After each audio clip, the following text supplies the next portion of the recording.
Hey guys, okay, so today I am joined by Luke Dugan, and he is an amazing Amazon seller. I've actually had the privilege of meeting him in person and also talking at an event that he's spoken at. And today we really just want to talk about what our plans are for 2020 and probably look a little bit more medium, long-term wise and share that with you. We're two very different sellers. We both do Amazon arbitrage predominantly in the UK, but we have different ways of approaching it. And I think it'd be a really good story to tell and to share and just have that conversation and to share some top parts. So what I'm going to do is, first of all, I'm going to ask Luke to introduce himself, and then after that we will get into the content. So Luke, can I just ask you to introduce yourself to anyone who maybe doesn't know who you are and just tell us a little bit about your journey so far? Of course, yeah. So my name is Luke Dugan. I've been doing selling on Amazon for maybe 4 years or something like that. At the beginning, I basically didn't know what I was doing and just sort of stumbled into it.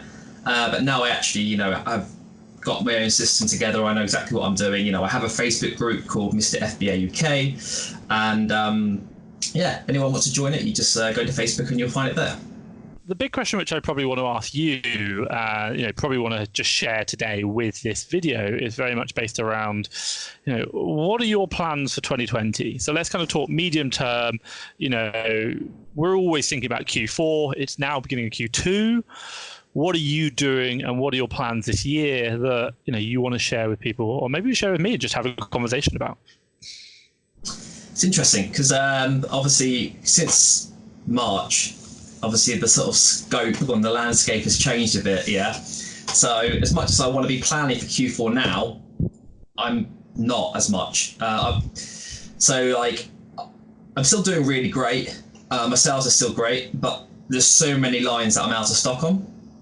And right now, I'm struggling to stay on top of all that. Either I can't get them anymore because they're out of stock.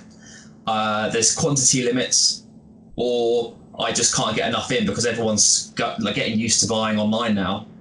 That not only is it increasing on all the essentials, but it's increasing on stuff like chocolates and stuff, like I've noticed. I know there's been Easter and Mother's Day, so that's got a little bit, of an influence.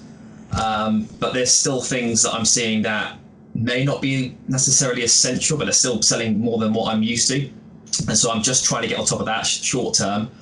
And then hopefully over the next couple of months, well, maybe give it a month, and I suspect I can start getting a little bit more on top of the stock, because I like to keep basically like a really nice level of stock for everything I have almost all the time. That's the way I'm going for it, going forward this year.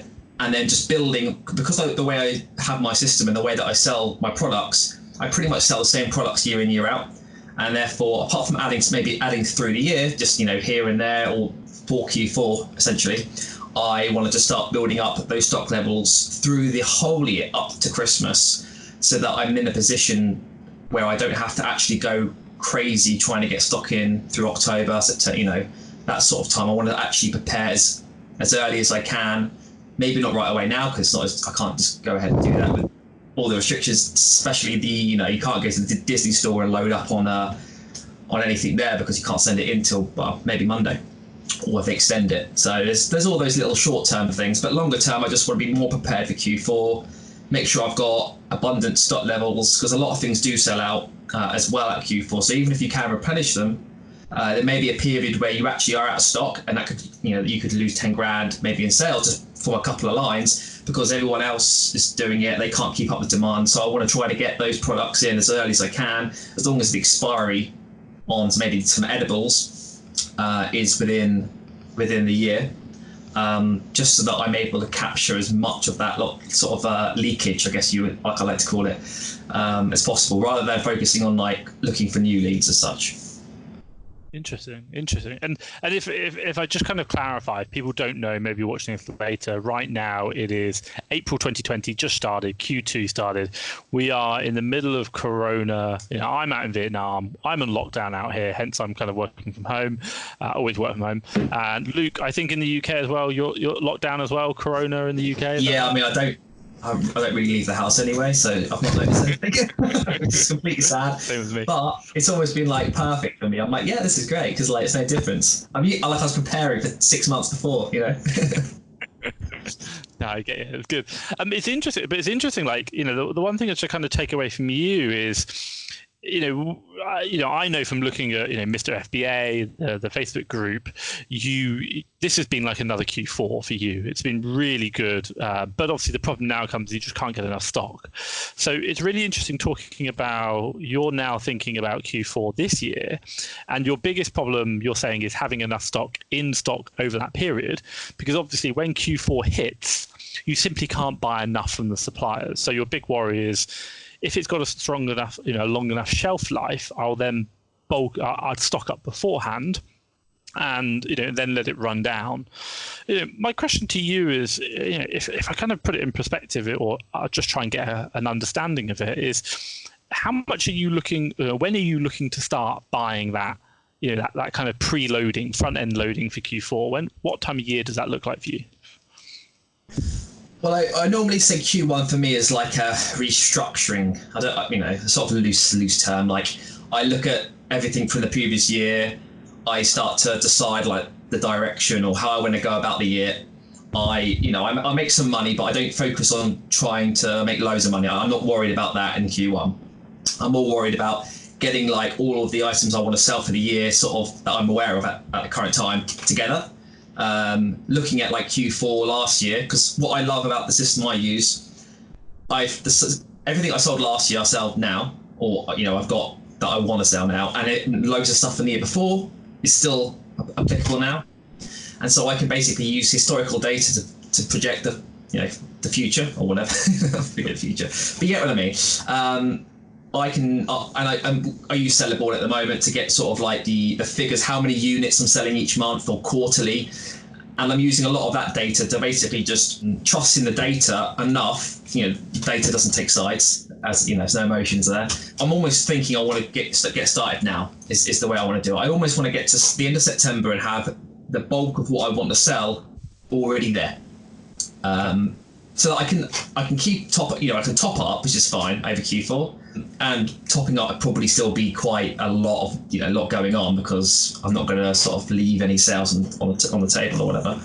To me, last Q4 I had maybe 2,500 units, and really I want to have 5,000, 6,000 units this year. Obviously, it's capital dependent. So, everyone their number will be different. Like, if you've only got 200, then 400 is probably what you're thinking this year, or so on and so on. But I want to try to get, because of the system I use, I can get it as early as I can, really.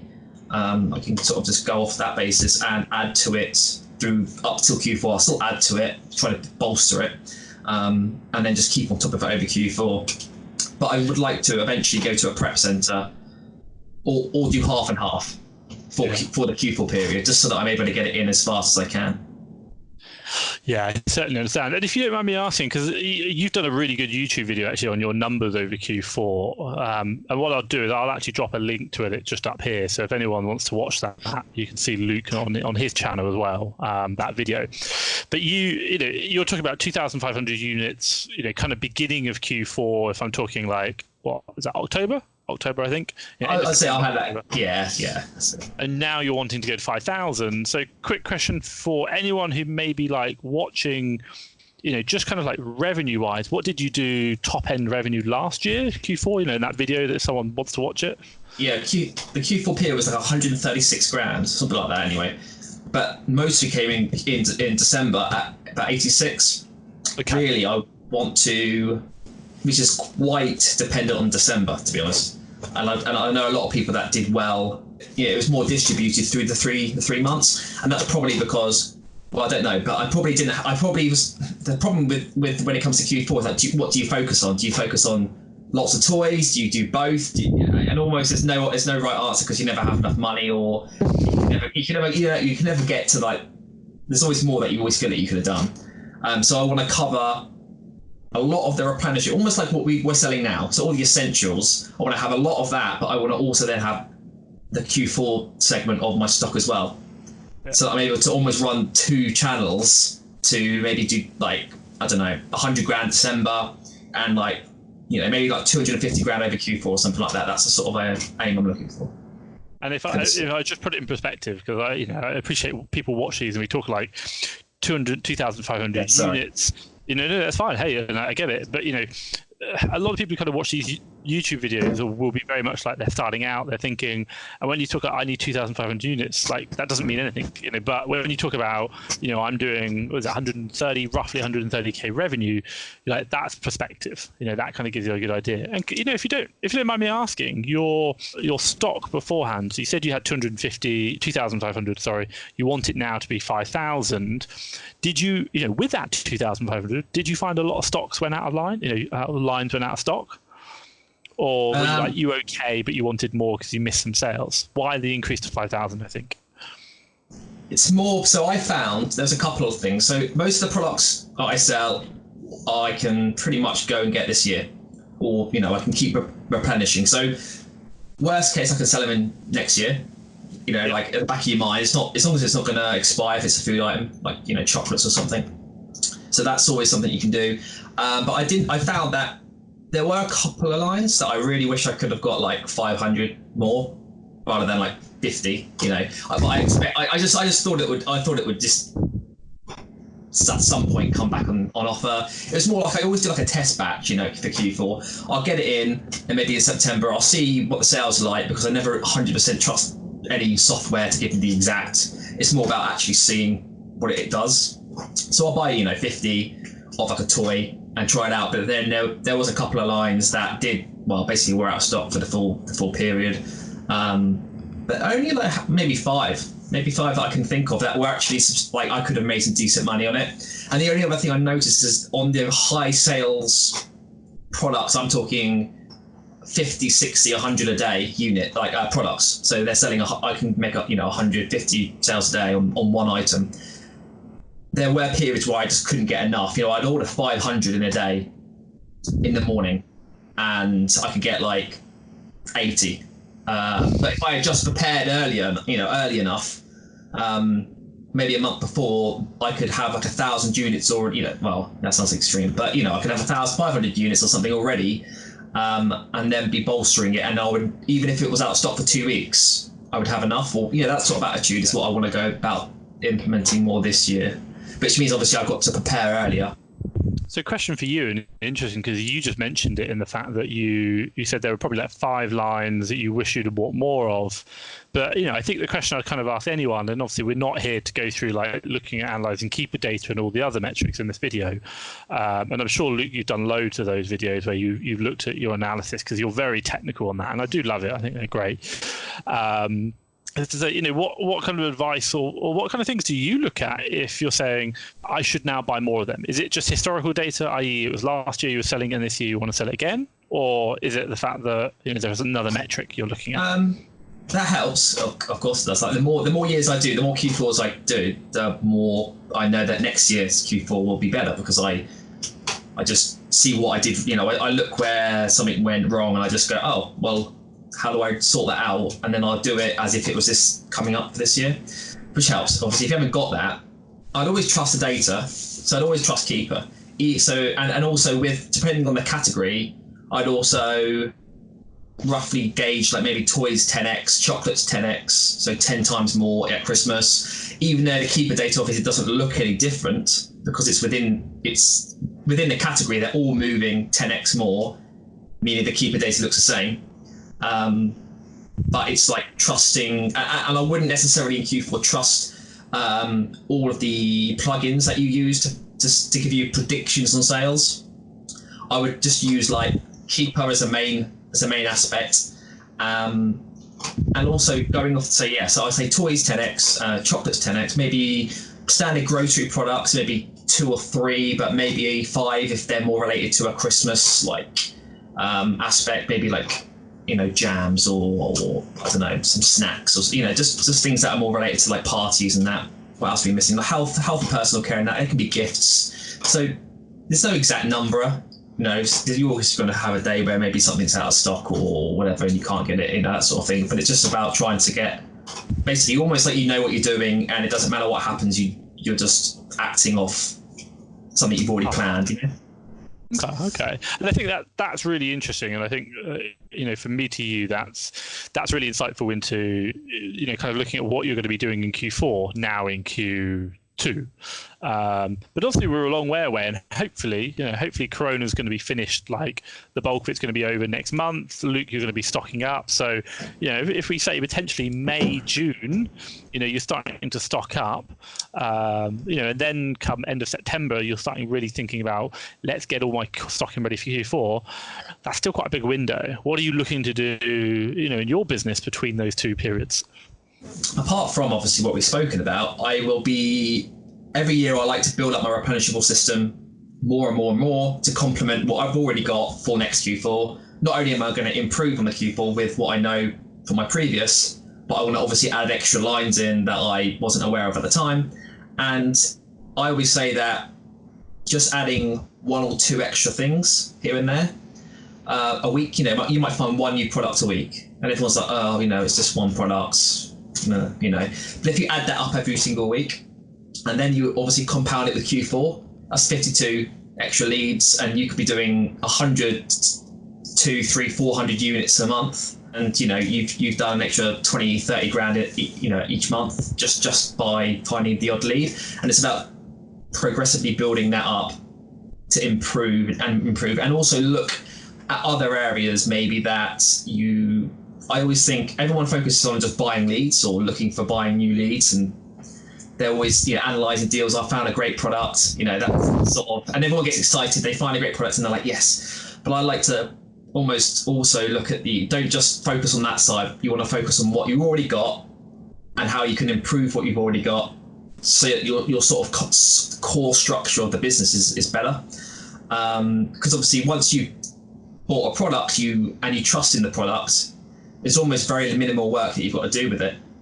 But you've got to really spend time, almost going through each listing. As an example, I think this was something I did last year. I went through all of the listings that I was selling for, for a reasonable amount of time, and I would analyse each of their keeper datas for almost the history of its life, different seasons, Christmas time, Q1, Q2, just whatever. I was getting basically building up a picture of the product in my mind. What's the worst, the lowest it's ever been, what's the highest it's ever been, why, how many sellers, the maximum it's ever been, and just got a picture so that when I come to Q4, I don't even need to look at anything. I just and this is something that you can get a VA to do easily. So yeah. But a virtual assistant it's not specifically technical as such. It's just building a picture of the product, and because I already know that I'm gonna, I've sold it long enough to know that I'll probably keep selling it, and there will be the odd one or two that I'll stop selling, but the majority, 90%, 95% I'll still be selling at Q4. And I just built up a great picture so that you literally spend 15-20 minutes a day restocking. So I'll go on to the different websites, and I already know how many I'm buying. I know exactly how many units. I know what's going on. I know the product. I don't even have to click the links. I just type in it's 20 minutes or half an hour, depending on if I really have to spend a lot of money. And it's just that is. The speed is important. You have so much time almost during the year that you can wait, and it may not have a massive impact. I mean, apart from this very second, obviously now, but crazy. But most general years, you can be a bit lazy, and it won't necessarily show as much. But over Q4, you want to be able to do everything as fast as possible, and to do that is just to be a little bit.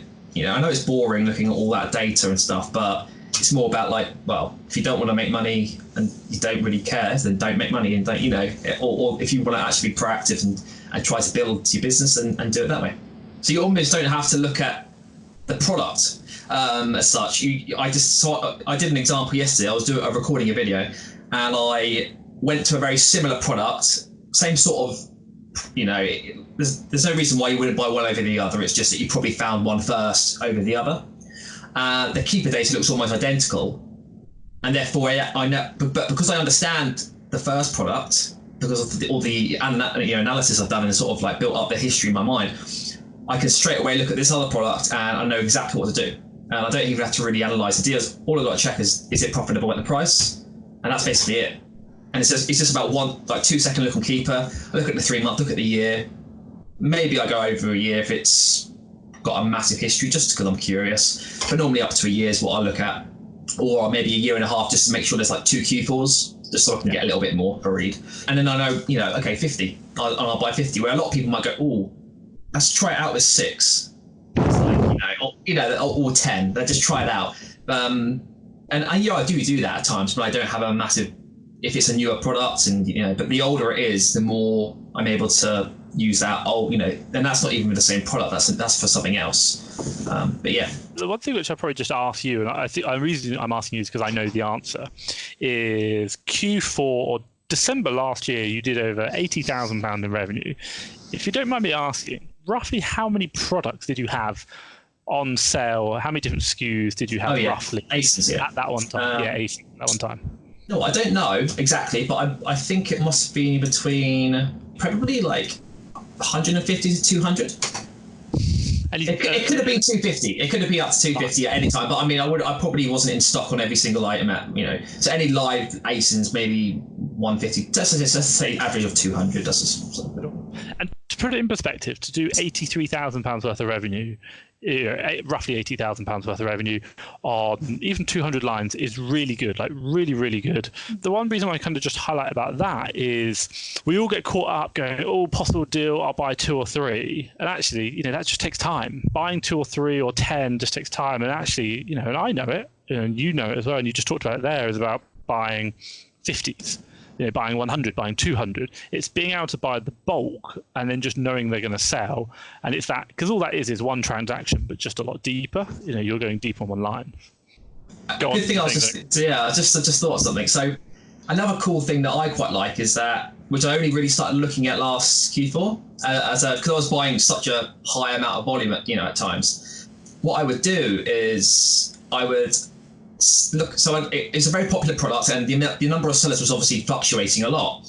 But at one point, the product kept going in and out of stock, and that was happening on a lot of lines, I noticed. So not every day I could go and buy 400. I might be able to get 50 or 20, and I'll just get what I could. And that's when I started realizing, if I just bulked up when people weren't buying tons, I would still have 1,000 units sitting there, and that sort of gets rid of any fluctuations in, is it on offer, is it not? Normally they're on offer, but it's just if they're in stock or not.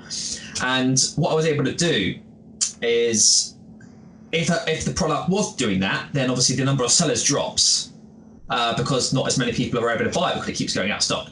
So what I was then thinking is right, okay, so what I can do is I will see how many this seller's got, and I will buy out every single one so that it's then out of stock. And that way, and because I knew that seller only had maybe 50, and that would take 2 days. And I was always I was being a little bit over the top, but I had the website. I had the website up of about 5 different items, and every half an hour I was basically just refreshing. Definitely the ones that I knew that were making great profits. I think I was buying one of them for £4.80. I was selling it at 30. It wasn't a buy box, but it was still selling. It was $14.99 was the max buy box, but when I had maybe 50 left and I couldn't get any more, I did sort of do the. I just thought, well, I don't need to sell it yet until the end, until like the 22nd of December, I guess, the last one, and it was like the 8th. And I was basically just buying out every single one, knowing that no one else could ever buy them because, well, unless they got it just in before I did, but because I was being so proactive, it would cut every so often there'd be 120, so I'd buy all 120, and therefore not only am I being proactive and buying a bulk and trying to get volume, I'm also reducing the number of sellers that are going to jump on, because I'm basically controlling that product in the UK within reason. I'm sure you can get it other ways, but from the retailer's website. So yeah, and then that way it's not only that you're getting enough stock in to make sure you can sell, but you're also able to sell at a higher price because you're able to stop anyone else getting in.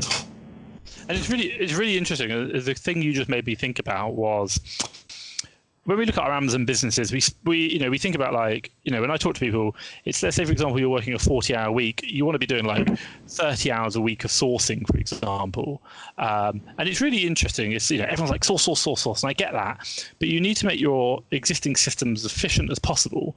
because when it comes to Q4, it's not about going to find the next deal. What you're doing, and I love it. And because hey, you do this on your own. By the way, I just want, if anyone's watching, Luke doesn't have a VA, doesn't have a prep center. He does all the prep. He does it all himself. 80,000+ pound in 1 month in December alone, which is amazing.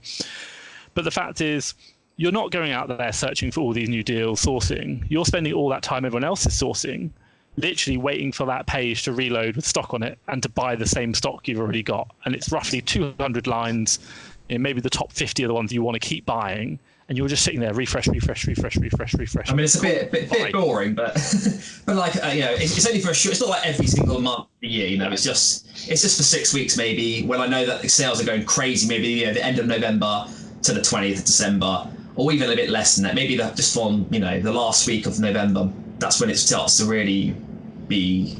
I mean, I think the best day that I had was maybe like 7 grand or 8 grand. I don't know what it was, but but when you're doing that, I'm happy to do refreshing for and it only takes a second to click the button, and then you can carry on with what you're doing. So.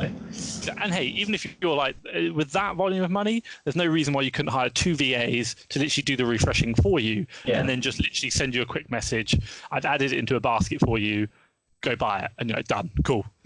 Or even because this is something I was thinking of. Because I trust in everything I'm buying, I don't really care if the VA bought it, and I don't really care on the number. Yeah, because I know that they can never buy it. They never buy it. Well, unless it was like 10,000 units, and the car would be declined probably. So. But I would know. I would just look at the list. I'd be like, done. Like I know all those products, and therefore I wouldn't even have to check. Like a lot of VAs you'd have to get a checker, wouldn't you? But this way you wouldn't even need that. I would look at. I know that it's whatever website, and I know as long as it's those items. And so here's a question. Let me ask you this question.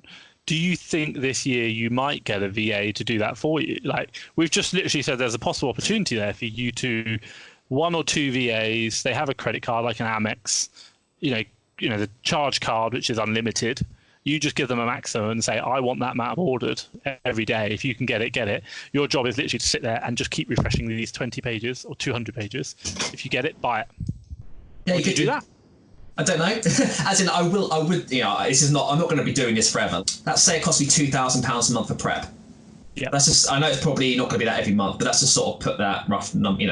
Obviously that's going to come out of my. Yeah, I get loads of free time, but that's obviously going to come out of my profits. Because obviously I'm paying myself as well and all that sort of thing. I'm not. It's not like I have another job and I'm doing that. I don't want to ever get to a point where I'm like, oh, I've got to save £2,000. But if I just had that, I could have bought £2,000. That could have made me another 1,000. Because over Q4, I literally was running out. I was spending, 5, 10, 8, like £8,000 a day, just because of the volume that I had to buy. I was literally running out of money all the time. And I was like, well, as you always say, there's always more that you could have done. And if I then had to pay that, yeah, of course, it's going to be faster, and it's going to be that I have more time to plan everything else. But I never wanted it to look back and go, oh, I probably did a little bit less than what I could have done. So what I'm trying to get to is that if I have a surplus amount of cash, let's say this year, and I have, over Q4, let's just put Q4, and I make £50,000. There it is, like profit. So all done and dusted, £50,000. I know that £2,000 out of that isn't going to really change anything. Obviously, then I'm going to make money from that as well. So I can go, okay, but if I then if I only have, say, £10,000 in the business, let's say at any one time, then that could have that's more of an impact than having such a surplus amount of cash that you're always able to pay all these extra costs. Yeah. I wanted to be in a secure position where I was never going almost backwards to go forwards. Yeah, in terms of my purchasing over the longer term. Obviously, now in January, February, March, if you've got £20,000, it's going to take. It's not like you can spend it, but it's not like you're going to be spending. You have to force to spend sometimes, maybe in January, because people aren't buying stock. But obviously at Q4, and I want to look at everything. I look at everything as a year. So I want to say in that year, if let's say in July, I was like, yeah, to spend £2,000 a month on prep, and I'll do something else. And I'm like, how much is that over the 6 months? And I think, right, is that what could I have done with that because I can do it myself at present. And I think, if I just 6 months more, like in my head, like if I just do 6 months more, what could that 12 grand or that 6 grand like I could have spent create? And that could be £20,000, Yeah. And I'm like, for 6 months, would I like 20 grand? That's sort of how I play it. And if you've got 100 grand in your business account, you're probably not. It's going to be very hard to spend to spend that in any one go. So you're able to spend that 2 grand on prep because you know that you're always going to have a bit there. You kind of get what I'm trying to say. Yeah, I get you. Sorry, I'm a bit confused. No, you're right. If I clarify, what I think you're trying to say is the fact that until you get to the point where you've got more money than you can spend, you'll continue working the time. And because your limiting factor right now is money, it's not time. But once you get to the point whereby you run out of time and you can't spend enough money, i.e. you don't have enough stock to buy, you can't click enough, you can't prep enough. And I think what we spoke about earlier is you're looking now to outsource your prep, part of it, because you identify that that's taking up your time, which is stopping you buying more. It's kind of the balance between time and money. So you're envisioning you might have enough money this year, but you're going to give yourself some more time by getting rid of some of the prep. It was more, speed you up. It was just like, for this 1 year, or we're already in April, so that's the rest of the year. If I do what I did last year and improve on it and, do the X, Y, Z, what could I do? And I'd be like, will I like 25 grand more? I don't mind doing 8 months, 6 months for that. But longer term, it's not sustainable longer term. Like it's not something you really want to keep doing year in, year out. But at the present time, I'm like, what, I like to save up a decent amount of cash and buy a house outright. That sort of mentality. And it's like, for 6 months, most people wouldn't complain if you can make an extra 20 grand. And I know it's labor intensive, but it's only for the short. Like I see, if it's only 1 to 3 years, yeah, it may sound a lot, but it's not really a lot. In the grand scheme of things, like I'd rather. Obviously, when you're looking at 5 to 10 years, then fair enough. That's why after this year, I'm like, I can't keep doing the manual side of things. And even if it's going to make me less, I'll have so much surplus cash in the business. It's not really an issue. That it's more that I would actually then prefer the time because there's so much surplus cash there. I don't mind making a little bit less. You're going to get what I'm going at. Yeah, I get you. And if you don't mind me asking, just literally like 5 minutes, no longer. Next year, you talk about changing from doing manual to more having a bit of time. Top of your head, what are you thinking? I mean, there's things that I want to improve. So, like, I want to improve the social media side of things, the videos. Like, just have more like time to be creative. I like to do some prep every morning, so I try to, obviously Q4 you can't really just choose because you want to get it in. But through the rest of the year, I'll be like, what, every morning, and in the afternoon I can do something else, like something that's non-related to prepping and sourcing, I guess. But I'd like to be but the problem is it does fog your mind up a bit because all you're thinking about is that process, and at times I'm like, I'd love to just have time just to be like, like brainstorming and a little, like have a week to be like, right, this is what I want to do, non-related to Amazon or related, but maybe like social media or website additions or videos, creation or tuition or whatever it is, which just gives me the freedom to be a bit more like, I haven't got that in the back of my mind, and tomorrow, and then I'm like, but I forgot to do. Just where you start, I'm very much of a guy that I would just start thinking about all the different things going on, and I'll start just basically pretending I'm doing them, like almost like scenario planning, but I'll actually be visualizing it. And then I'm like, sorry, what was I doing? Like in my, then I'm carrying on with the work on the computer. But in my mind, I'm actually doing something. Maybe I'm trying to save time. So I'm like, if I do that tomorrow first, I'm just like playing it out in my mind, and that sort of wastes a lot of time and also creativity. Sometimes I'm like, I know you said you've got a lot of ideas for like YouTube videos and stuff like that. You've got a massive list, and for me, sometimes I'm like. I know if I had, if I sat there and spent a bit of time, like really just sort of looking around, like having, the freedom to not worry about what the rest of the day has, because I'll be laying in bed and I come up with good ideas because I've been laying there an hour, not really, thinking too much. And that's the side of things I want to get back a bit, rather than being sort of like, it's all fast. I've got to get that in, do that, buy that, go on that that website, make sure I've restocked that. Like those little things in the back of your mind that sort of churn up all your brain, really. Yeah, and for me, I'm exactly the same. I kind of get stuck there with ideas, and it's like, oh, I want to do this. And you kind of just go off on a tangent for like 30 seconds, 5 minutes, and then come back and go, oh, all right, I need to get on. I need to crack on. And hence, I kind of brain dump into Trello, into loads of different boards, just to get rid of those ideas.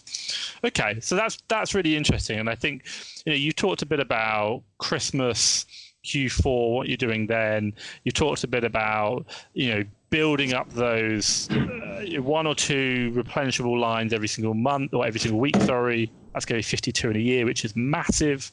You've even talked about actually why you're not thinking about getting a VA to do the refreshing this year, keeping yourself earning extra 20K. I get that. Is there anything else that you're looking at doing, between now and the madness of Q4, in your business that, you might be thinking about, hey, here's what I think I need to improve upon that maybe someone might take away? I'm sure there is. The way I like to look at it, a lot of the time, I look at it, it's not actually that complex. So I sort of look at it the other way. You don't need to make it all, what is this? How does this work? I literally just do almost the basics. If you just look at it like that, even just like the repricing. So I saw a lot of people are going, oh, but what about, they're using softwares to analyze deals, and they're asking questions about all these little indicators. You don't need to really worry about that. You just need to, you can keep it quite simple. Learn the core aspects of what it is. That is one of the parts of the business which is maybe a little bit depressing sometimes, is that I like a challenge sometimes, but sometimes I break it down like, right, it is actually quite repetitive. As a human being, sometimes it's quite difficult to just feel like there's no challenge there. And so that's why really it's short term, I'm happy to do it, because I know that, me in January will look back and be like, yeah, you know what, I'm happy with that. Like, you didn't just have 5 months off or something. Have you ever thought about going to wholesalers, looking to get more bulk through them? Obviously it's not as easy to just click your fingers and you have a prep service that's going to take, however many units of stock tomorrow or whatever. So I know that's something I've got to plan. I could probably do it if I wanted to. I could find a way. I can get a unit and I could probably find a way. But until I actually get to that point, I probably won't. But I'd like to be fully aware of how to do it, so that as of tomorrow, I could probably go. I could go and place an order rather than thinking about it at that point. So I'll start preparing. In the next maybe end of the next couple of months or something. Yeah, so Luke, we've just talked about your plans for 2020, and if I just kind of clarify, what we want to do is think about getting as much stock as you can right in now for Corona. Obviously, trying to buy it and ship it in, but we all know that there's sales going on galore. But then between now and, you mentioned kind of end of September, you're looking very much around trying to find one new replenishable line per week. And then really thinking about getting yourself set up for Q4. So, looking at old lines, looking at the keeper graphs, understanding that data, really getting into the numbers of your products. You talked last year, you had about 2,500 units in stock when you were ready for Q4. This year to take it to 5,000, so kind of end of September around there. And then Q4 literally just be ready on those top 20 web pages. We're not talking websites, we're talking web pages, whereby those top lines are constantly out of stock, but getting them in, buying them the moment they come ready, and then getting them shipped into Amazon as quickly as possible.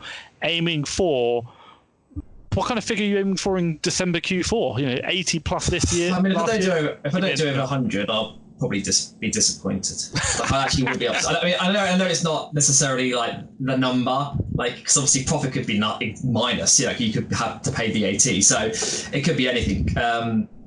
But I roughly know the average is more what it is. I know what the average is, so I know for Q4 it probably will be a lower average than the rest of the year, because I'll be selling more 20% items than a grocery. So it'll be as many, but that's fine. That's just how it is. But I'd say I mean, I don't know, Q4 can be whatever, but December 100 grand, over 100 grand, maybe 250 would be a nice marker for the whole Q4. It's probably going to be a bit over optimistic, maybe 200. But it's more like getting up to those, you're building up to those more sort of larger numbers, I guess you would call it. Good, no, definitely. And I think, look, some really interesting takeaways. And I think, look, the one kind of things which I've kind of taken away from this is, is keep it simple. Like, we all worry about too much about doing lots of stuff, doing, oh, you got to do this, you got to scale, you got to do stuff. You're like, actually, there's a guy I'm talking to right now who is talking about doing £250,000 in Q4 this year. He's already done £80,000 last year in December, and he does it on his own. He preps it all himself. And I know you do prep for other people as well. So, you're not like it's just you, but it is. And you're doing other work for other people as well. And I do have weekends off as well. So yeah. And I know you're in bed quite late as well. Or you're in bed quite early. I go to sleep normal, but I try to go to sleep about 10. Yeah. I try to keep there. I just can't. There's some. It's just not there. Like I can pretend, but that's not going to help anyone. So. And hey, if anyone's watching this, is to say, what's the real moral of the story? Is the fact that keep it simple, and you can do it. Just keep down to the basics. Business 101, and just keep repeating that process. Yeah, it's boring. You said it. It's boring. It's not exciting. But my God, like you're saying, oh, if I get an extra 20 grand a year, that's 20 grand in 6 months, that's 40 grand a year. Some people are like, I'd love 40 grand a year. And you're like, no, I'm looking for an extra 20 grand in 6 months on top of what I'm already earning by being in bed by 10 o'clock and having weekends off. You're like, people dream of that life. So, hey, I think, from me to you and anyone watching this, thank you so much for sharing. And it's been really eye-opening just kind of listening to what your plans are. And actually, you're not sitting here going, I want to scale this, I want to do this thing. You're like, I just want to do the basics and I want to just do the more of it and become a bit more efficient. And it's been really nice to hear that. So Luke, thank you so much. Thanks. Is there anything you want to add before we finish at all? I'd say that, whatever system that you decide to go on, so some people will outsource from the beginning, some people will outsource the prep from the beginning, some people will just want to make a part-time income. There's never one right answer. So don't go, oh, I'll do it that way. And then like next week, oh, actually that guy said that, I'll do it that way. It's like, just pick one. They all work in their own way, and just find one that fits to the way that you are, as maybe your lifestyle or something, and stick with it. Yeah, it will get boring, but it's not really about that, is it? Sometimes, it's about pushing through that. As long as it's not, forever. As long as you know that it's not a forever thing. Do that, and you'll see the rewards later on. Yeah, brilliant, fantastic, great. And if anyone wants to get in contact with you, what's the best way? Well, the best way is probably the Facebook group, Mr FBA UK. You can just search it in the search bar on Facebook, or the link description below. And if you want to message me, like private message me there, you can. You'll find me, Luke Dugan. I'll post all the time anyway, so you'll see me pop up. And you can always give me a message if you want to ask questions or you're interested in something. Yeah. Fantastic. And what I'll do is also I'll drop a link just up here, so you'll see a little pop-up come up to Luke's YouTube channel. So if you want to watch any of his videos, maybe something about the Q4, really fascinating. Obviously you can do that, but I'll also drop a link down below for his Facebook group, so you can contact him and join that as well. Right, what I will say is, Luke, thank you so much for your time. Obviously I'll leave you to get back to doing whatever you're doing, hopefully finding more stock in the midst of the corona lockdown. But from me and anyone who's watching, thank you very much. Thanks for having me. Bye. Bye.